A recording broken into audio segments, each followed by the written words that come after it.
Creativity in today's world is paramount thing for anybody to survive in changing landscape of entertainment, media, and every aspect of our life. The challenge of AI is right in front of us, and at the same time, we have to have our existence as a creative human race. And in this scenario, the entertainment which we undertake to consume has a special significance. Today, in our studios of Akashvani Mumbai, we have with us very well noted writer, advertising professionals, and over and above that, our own Prasar Bharati's chairman, Prasoon Joshi sir. He has flown from Delhi to Mumbai to attend MIFF, which is Mumbai's unique program at a national level. Mumbai International Film Festival has given this opportunity for us to a person to talk and interact with a person who has contributed significantly with his own pen in this industry which is known as Bollywood. When we say Prasoon Joshi, we remember the song which he has given us. They are still rhyming in the hearts and the minds and the ears of our people. He has been the creative director, creative chairman of a very big noted advertising firm. And in this context, when he has started his new role, new stint as the chairman of Prasar Bharati, after many years, we are really having a creative person heading such a huge organization with depth of talent in it.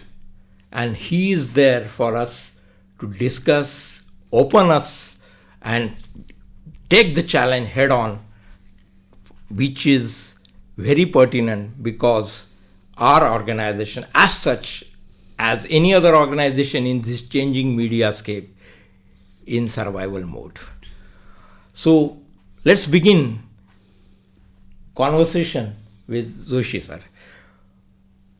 Sir, at the outset, what you will like to say that what needs to be done to understand our listener and their requirement for the entertainment, music, creative satisfaction? सी हम इस बातचीत को दोनों भाषा में रखेंगे ताकि जैसे भी ये स्वाभाविक उसका फ्लो रहेगा. सही है सर. जब ये सवाल आप पूछते हैं कि दैट हम लोग सर्वाइवल मोड में हैं, everybody is in a survival mode, ये सवाल this is not a unique question for radio और यू और मी और anyone else. It's first of all, देखिए जो परिवर्तन है, चेंज है, change is the only constant. और जो सृष्टि का नियम है बदलाव, लगातार बदलाव से लगातार बदलाव हो रहा है. आप हरिवंश राय बच्चन जी की कविताएं हैं कि अपने युग में सबको अनुपम ज्ञात हुई अपनी हाला. तो अपने युग में तो हर व्यक्ति को ये लगता है कि मेरे युग में जो काम होता था आज की जनरेशन क्या समझे, वो कहाँ कविताएं समझते हैं, वो कहाँ म्यूज़िक समझते हैं, वो सबको एक नॉस्टैल्जिया रहता है. और परिवर्तन जो है वो होता रहता है, सतत परिवर्तन होता रहता है. You don't step into the same river twice. Yes sir. Why do you don't step in the same river twice? Because जिस पानी में आपने पैर डाला था पहले, वो पानी अब बह चुका है, वो अतीत का हिस्सा बन चुका है, वो आपकी स्मृति का कोष बन चुका है, आपकी स्मृति में कहीं है लेकिन वो बह चुका है. सो ये मानना कि परिवर्तन से समाज पहली बार गुजर रहा है या पहले कभी नहीं, विश्व ऐसा नहीं हुआ, दुनिया में ऐसा नहीं हुआ, सो ऐसा कुछ नहीं है. परिवर्तन हमेशा होता. एवरी एरा में क्रिएटिविटी रही है. आप पाषाण युग की बात करें, the cave man, you get cave art. Right sir. उस जमाने की, उस शौक की बात है.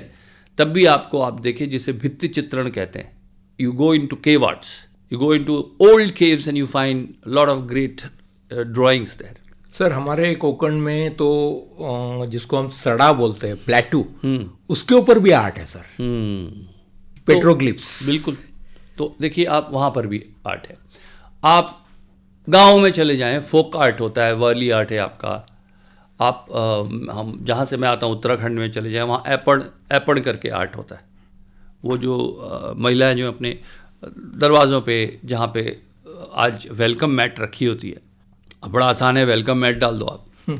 लेकिन वो हाथ से गेरू से बनाती थी, चावल और गेरू से वो बनते थे.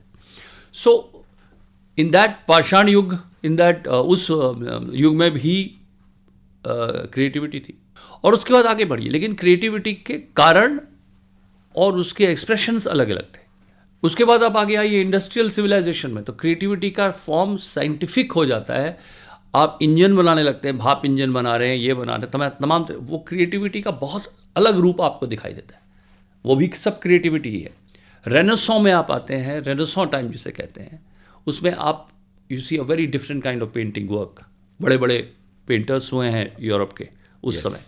वो लियोनार्डो दा विंची है, माइकल एंजेलो है. बिल्कुल.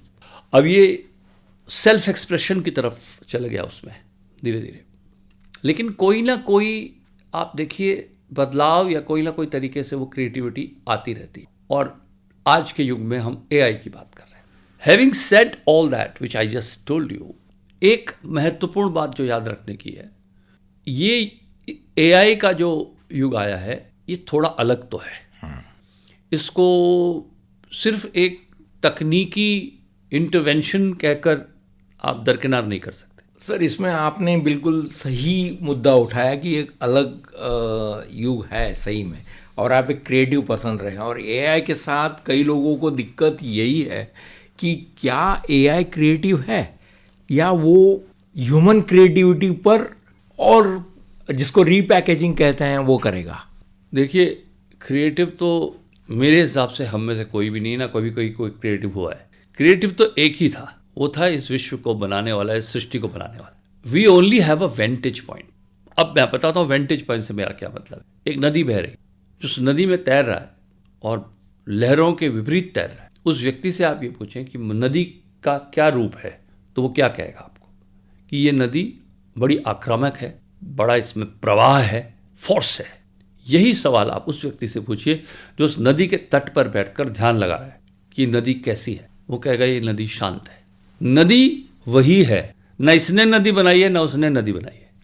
नदी के प्रति जिसे आप वेंटेज पॉइंट कहते हैं, किस दृष्टि से आप उसको देख रहे हैं और आपका एक्सपीरियंस क्या है. So that brings me to creativity. Creativity क्या होता है? क्रिएटिविटी में आप मूलतः एक अनुभूत सत्य को, एक felt truth which you have felt, उसको आप एक्सप्रेशन देते हैं.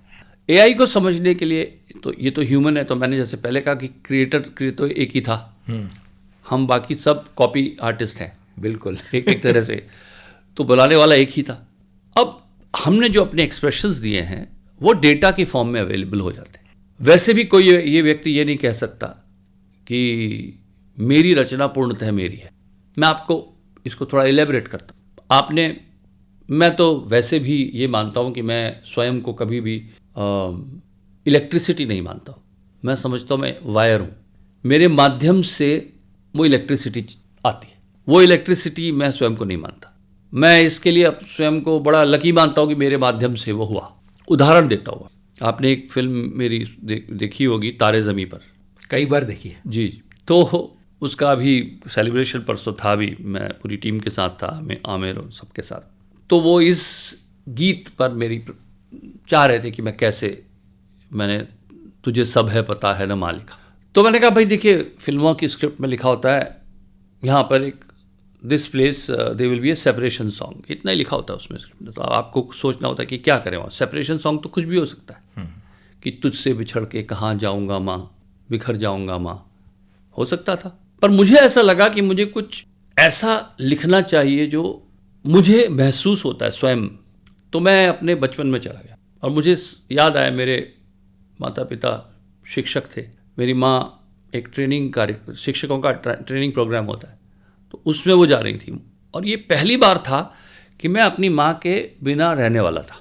तो मैंने उसी भावना का हाथ थामा और उसी को कलमबद्ध किया, उसी को लिखना शुरू किया। और मैंने पहले ये लाइनें लिखी, जब भी कभी पापा मुझे जो जोर से झूला झूलाते हैं माँ, मेरी नजर ढूंढे तुझे, सोचूं यही तू आके थामेगी माँ। उनसे मैं ये कहता नहीं पर सहम जाता हूँ माँ, चेहरे पे आने देता नहीं, दिल ही दिल में घबराता हूँ माँ, तुझे सब है पता है न माँ, तुझे सब है पता मेरी माँ।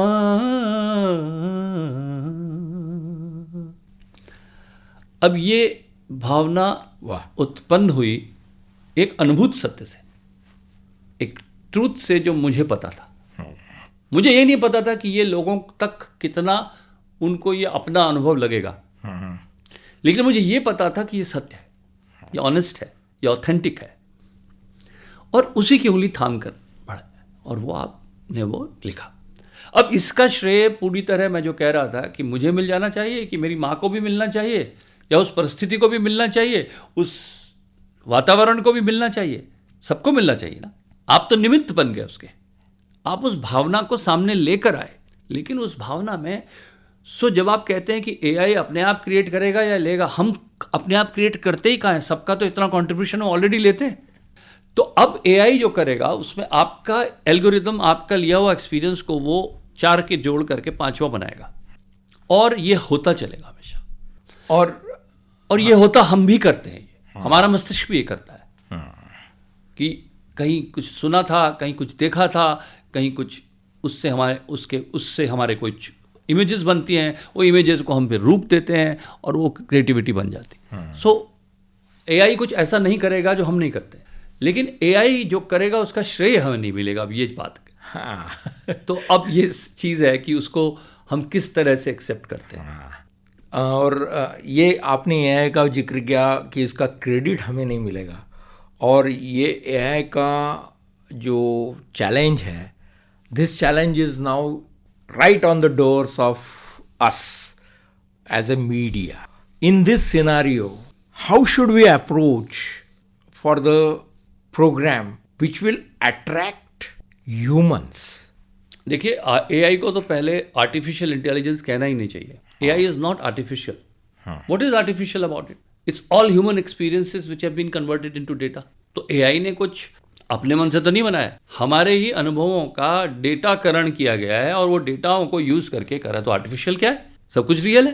तो ऐसा नहीं है कि आप उसको देखिए, इंसान को अगर मेरा एक मानना है कि हम लोगों की जो क्रिएटिविटी इंसान की जो आती है, जो सबसे प्योरेस्ट फॉर्म ऑफ क्रिएटिविटी है, वो अव्यक्त से आती है। अव्यक्त मतलब जो कहा जा चुका है वो बन गया डेटा, सही। पर सबसे सुंदर गीत तो अभी तक लिखा ही नहीं गया है उसका डेटा कहाँ है?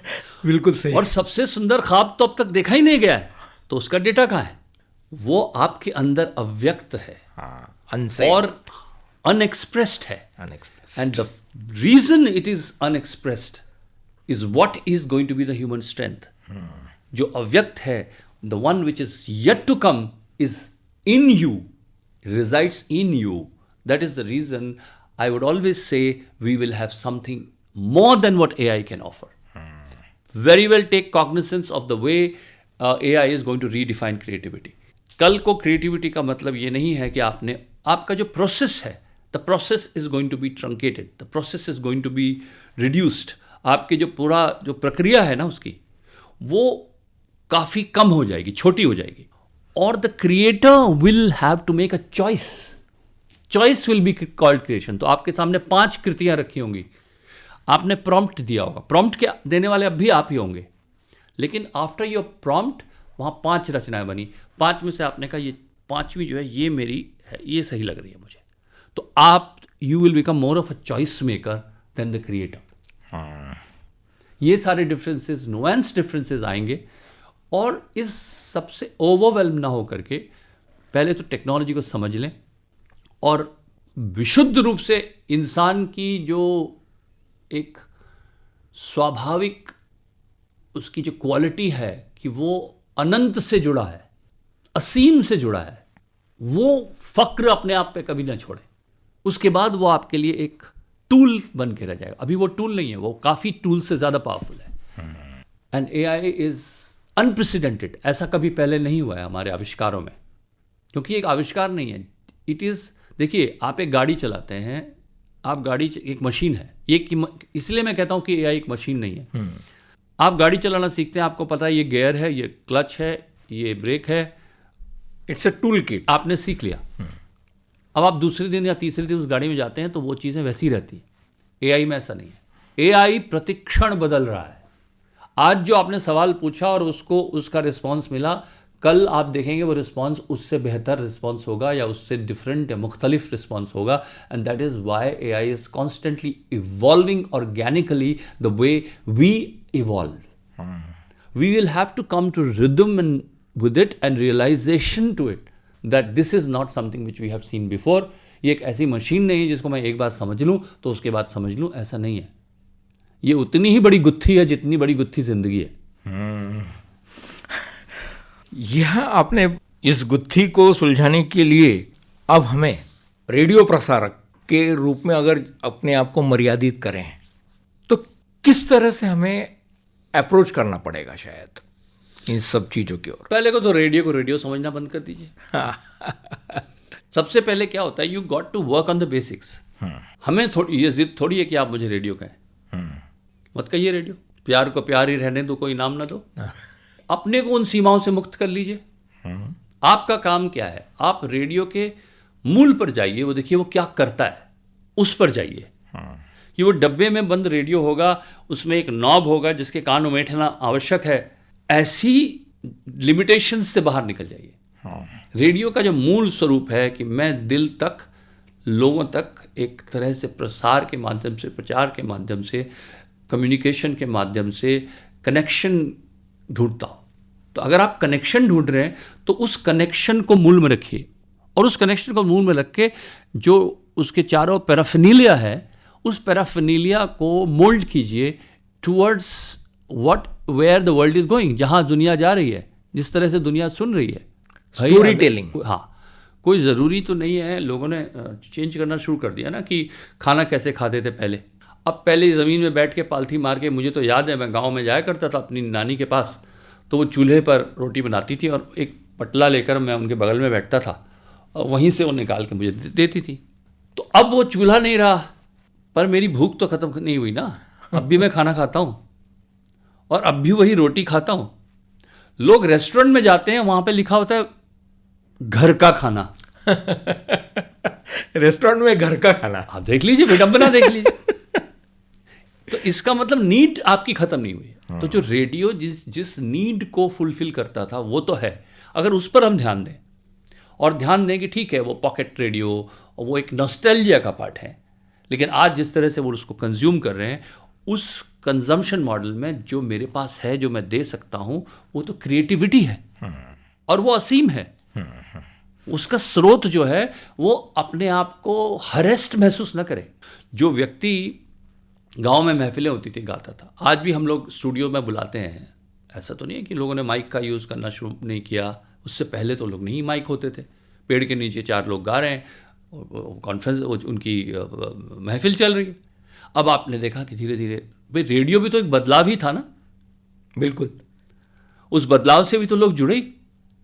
यस। फिर दृश्य श्रव्य दोनों आ गया, टीवी आ गया, फिर टीवी आ गया, तो वो फिर आपका इंटरनेट आ गया। लेकिन अगर आप उसके मूल में जाते हैं, देखिए ज़रूरत है वही है। देखिए आपको एक डाकिया चिट्ठी ला करके देता था, आप बड़े इंतज़ार करते थे कि मेरे प्रिय का पत्र आएगा, क्या लिखा होगा, और आप कप कपाते हाथों से वो लेटर खोलते थे और फिर पढ़ते थे। अगर आप आज वो लेटर नहीं आ रहा है, वो ईमेल आ रहा है, तो क्या उस ईमेल को क्लिक करने में आपकी उंगलियां अभी भी नहीं कपकपाती हैं? कपकपाती हैं। वो भावना वही है। पहले वो कागज फड़फड़ाता था, अब कर्सर डगमगाता है, लेकिन मूल भावना प्रेम की वही है। मोड बदल गया, टाइप बदल गया। तो जब हम वो समझ लेंगे तो हमें लगेगा कि हमें उस तरह की प्रोग्रामिंग करनी चाहिए कि धड़कनें जो मैं बढ़ाता था वो बढ़ाता रहूं, और ये ना समझूं कि देखिए, जब हम वहां पहुंच जाएंगे जहां धड़कनें नहीं होंगी, भावनाएं नहीं होंगी, तब हम एक ऐसे संसार की कल्पना कर रहे हैं। उस पर मैं आपके साथ दूसरा डिस्कशन करूंगा, कभी और करेंगे। The world where humans will become unimportant, और भावनाओं का कोई अस्तित्व नहीं हो रह जाएगा, और मानव का इतना मशीनीकरण हो जाएगा कि मानव जो है एक तरह का एक विचित्र प्राणी सा बनकर साइड में बैठा होगा। वो स्थिति, that is the dystopian view of the world which I am right now not going to talk about.